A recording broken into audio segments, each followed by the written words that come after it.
کہانی کا نام ہے مصلیحت اور رائٹر ہیں عامر ہاشمی۔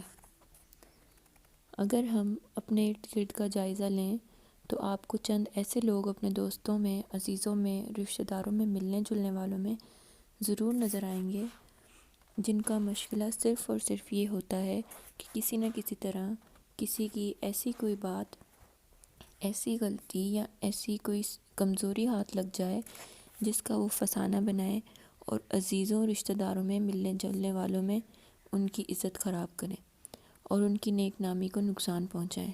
ایسے لوگ ذہنی طور پر بیمار ہوتے ہیں اور ہم لوگ ایسے لوگوں کی تربیت کرنے کی بجائے، اس کی اصلاح کرنے اور سمجھانے کی بجائے اسے یہ کہہ کر کھلا چھوڑ دیتے ہیں کہ کیا کریں، اس کی عادت ہے، جبکہ اس کی یہ عادت کئی گھرانوں کے بگاڑ کا، ان میں ناچاکی اور دشمنی کا سبب بھی بن سکتی ہے۔ ایسے لوگ منفی سوچ کے حامل کہلاتے ہیں جو کہ ہمیشہ شر کا باعث ہوتے ہیں، خیر کا نہیں۔ ایسے لوگوں کی اصلاح عقل مندی سے اگر کر دی جائے تو اس کی زندگی بدل سکتی ہے۔ حدیث شریف کا مفہوم ہے کہ جو شخص دوسروں کے عیبوں کی پردہ پوشی کرے گا، اللہ تعالیٰ اس کے عیبوں کی پردہ پوشی فرمائیں گے۔ یقیناً غلطی انسان سے ہی ہوتی ہے اور انسان غلطی کا پتلا ہے، لیکن اگر اس غلطی کی اصلاح اس طریقے سے کی جائے کہ غلطی کرنے والے کی عزت نفس بھی مجروح نہ ہو اور اس کو یہ بھی احساس رہے کہ اس کی غلطی معاف تو ہو گئی ہے لیکن اب وہ زندگی میں آئندہ ایسی غلطی نہیں کرے گا، اور دوسرے یہ کہ وہ معاشرے کا ایک مفید شہری بھی بن کے دکھائے گا۔ غلطی کی پردہ پوشی کے حوالے سے مجھے ایک بہت پرانا قصہ یاد آ گیا۔ ایک کلاس میں ایک لڑکے نے پروفیسر سے شکایت کی کہ سر، میری سالگرہ پر میرے والد صاحب نے مجھے ایک گھڑی تحفے میں دی تھی اور وہ مجھے بہت ہی عزیز ہے۔ میں ابھی تھوڑی دیر کے لیے باتھ روم گیا تھا اور گھڑی ڈیسک پر رکھ کر چلا گیا تھا۔ واپس آیا تو گھڑی نہیں تھی، کسی نے اٹھا لی ہے۔ میں بہت پریشان ہوں، کیا کروں؟ پروفیسر صاحب نے کہا کہ اس دوران نہ تو کوئی کلاس روم سے باہر گیا اور نہ کوئی اندر آیا، تو وہ گھڑی کلاس روم میں ہی ہوگی۔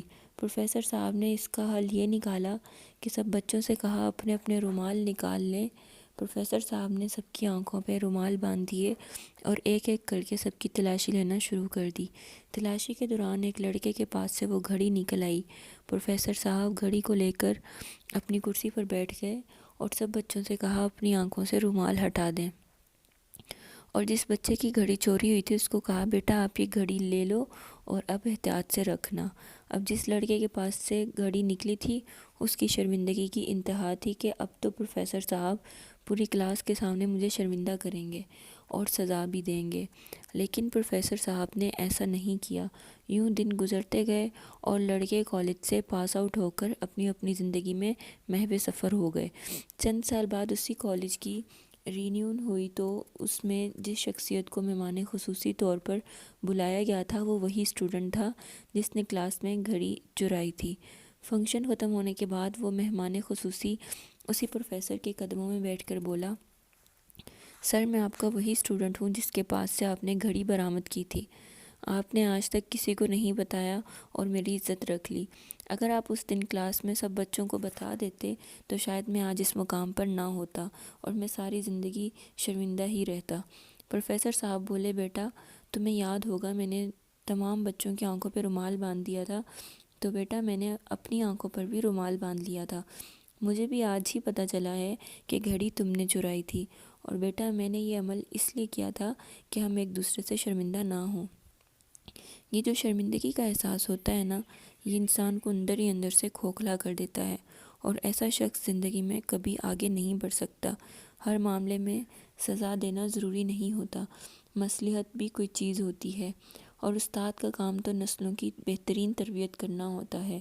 جس طرح مالی پودوں کی پرورش بہت ہی محتاط انداز میں کرتا ہے، تم بھی مجھ سے وعدہ کرو کہ زندگی میں ہمیشہ مثبت سوچ کے ساتھ معاشرے کا ایک فعال رکن بنو گے اور پردہ پوشی کو اپنا کردار کا حصہ بناؤ گے، پھر دیکھنا اللہ تمہیں کتنا عروج دیتا ہے۔ ملک کے مایہ ناز مصنف، ادیب، استاد اور کتاب زاویہ کے لکھاری جناب اشفاق احمد صاحب فرماتے ہیں، اگر آپ کے پاس ایسی دلیل ہو جس کو استعمال کر کے آپ محفل میں بیٹھے کسی شخص کا بیڑا غرق کر سکتے ہیں تو اس دلیل کو مار دو اور بندہ بچا لو۔ تمہارے اس عمل کا بڑا اجر ہو سکتا ہے کہ چند لمحوں کے لیے اس محفل میں تمہاری واہ واہ ہو جائے، لیکن جس شخص کے لیے آپ دلیل استعمال کرنے جا رہے ہو وہ کہیں کا نہ رہے گا۔